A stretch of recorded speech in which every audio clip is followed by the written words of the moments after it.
Hi friends, welcome to Geethu's Kitchen. അപ്പോൾ ഞാൻ ഇന്നിവിടെ നിങ്ങളുമായിട്ട് ഷെയർ ചെയ്യാൻ പോകുന്നത് ഒരു ക്രിസ്പി ഗോൾഡൻ ഫ്രൈഡ് പ്രോൺസിന്റെ റെസിപ്പിയാണ്, അല്ലെങ്കിൽ KFC ഫ്രൈഡ് പ്രോൺസിന്റെ റെസിപ്പിയാണ്. അപ്പോൾ നമുക്ക് ക്രിസ്പി ഗോൾഡൻ ഫ്രൈഡ് പ്രോൺസ് അല്ലെങ്കിൽ KFC പ്രോൺസ് എങ്ങനെ തയ്യാറാക്കാമെന്ന് നോക്കാം. അതിനു മുമ്പ് എൻ്റെ ചാനൽ ഇതുവരെ സബ്സ്ക്രൈബ് ചെയ്തിട്ടില്ലെങ്കിൽ ഒന്ന് സബ്സ്ക്രൈബ് ചെയ്ത് സപ്പോർട്ട് ചെയ്യണം. കൂടെ നോട്ടിഫിക്കേഷനായി ആ ബെൽ ഐക്കൺ കൂടി ഒന്ന് ക്ലിക്ക് ചെയ്തേക്കണം കേട്ടോ.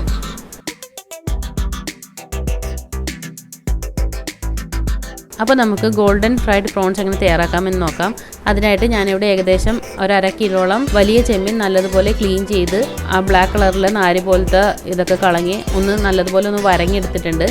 അതിലേക്ക് ആവശ്യത്തിന് ഉപ്പ്, ആവശ്യത്തിന് സോയാ സോസ്, ആവശ്യത്തിന് ചില്ലി സോസ്, ആവശ്യത്തിന് പെപ്പർ പൗഡർ, ആവശ്യത്തിന് ചില്ലി പൗഡർ, ഇത്രയും ഇട്ട് നല്ലതുപോലെ ഒന്ന് മിക്സ് ചെയ്ത് ഒരു 1/2 മണിക്കൂർ മാരിനേറ്റ് ചെയ്യാൻ വേണ്ടി മാറ്റി വയ്ക്കാം. ഇനി ഞാനിവിടെ ഒരു ബോക്സിലേക്ക് ഏകദേശം 4 ടേബിൾ സ്പൂണോളം മൈദപ്പൊടിയും 1 ടേബിൾ സ്പൂണോളം കോൺഫ്ലവർ പൊടിയും ഇച്ചിരി ഉപ്പും കൂടി ഇട്ട് ഒന്ന് മിക്സ് ചെയ്തെടുത്തിട്ടുണ്ട്. ഇനി ഇതിലേക്ക് നമ്മുടെ മാരിനേറ്റ് ചെയ്യാൻ വെച്ച പ്രോൺസ് ഇട്ട് കൊടുക്കാം. ഇനി നമുക്കിതൊന്ന് മൂടിയിട്ട് നല്ലതുപോലെ ഒന്ന് ഡസ്റ്റ് ചെയ്തെടുക്കാം. അപ്പോൾ നമ്മൾ കൈകൊണ്ട് ഡസ്റ്റ് ചെയ്യുന്നതിനെക്കാട്ടിയും എളുപ്പത്തിൽ ഇതേപോലെ ബോക്സിലിട്ടിട്ട് ഇതേപോലെ ഷേക്ക് ചെയ്താൽ നമുക്ക് ഡസ്റ്റ് ചെയ്തെടുക്കാൻ പറ്റും.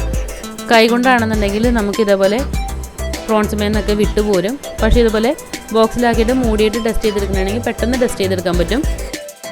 ഇനി ഒരു ബൗളിലേക്ക് ഒരു 4 ടേബിൾ സ്പൂണോളം മൈദപ്പൊടിയും 1 ടേബിൾ സ്പൂണോളം കോൺഫ്ലവർ പൊടിയും, ആവശ്യത്തിന് ഉപ്പ്, ആവശ്യത്തിന് പെപ്പർ പൗഡർ, ആവശ്യത്തിന് ചില്ലി പൗഡർ, കുറച്ച് ടെർമറിക് പൗഡർ, കുറച്ച് ഒറിഗാനോ കൂടി ഇട്ട് നല്ലതുപോലെ ഒന്ന് മിക്സ് ചെയ്തെടുക്കാം.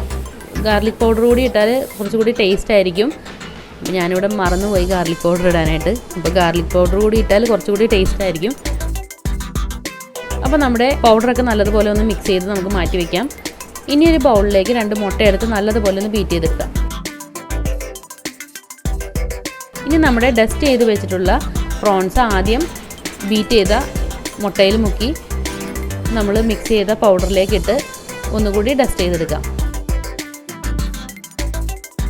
അപ്പോൾ നമ്മുടെ ഡസ്റ്റ് ചെയ്ത് വെച്ചിട്ടുള്ള പ്രോൺസ് ഓരോന്നും മുട്ടയിലേക്കും പിന്നെ നമ്മുടെ തയ്യാറാക്കി വെച്ച പൗഡറിലേക്കും ഇട്ട് നല്ലതുപോലെ ഒന്ന് ഡസ്റ്റ് ചെയ്തെടുത്തിട്ടുണ്ട്.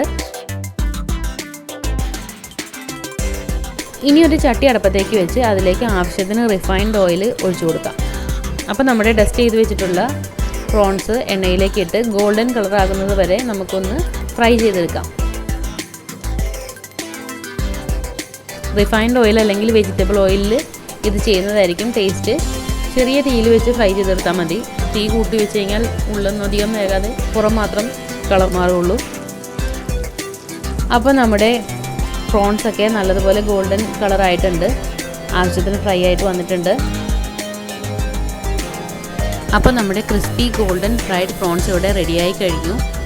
ഇനി നമുക്കിതൊരു സെർവിങ് പ്ലേറ്റിലേക്ക് മാറ്റാം.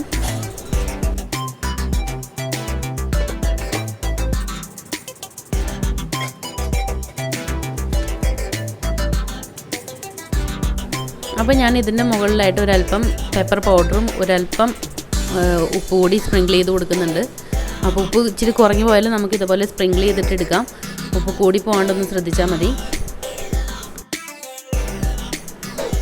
അപ്പോൾ എല്ലാവരും ഇതൊന്ന് ട്രൈ ചെയ്ത് നോക്കണം. ഇഷ്ടമായ ലൈക്ക് ചെയ്യണം, നിങ്ങളുടെ പ്രിയപ്പെട്ടവർക്ക് ഷെയർ ചെയ്ത് കൊടുക്കണം,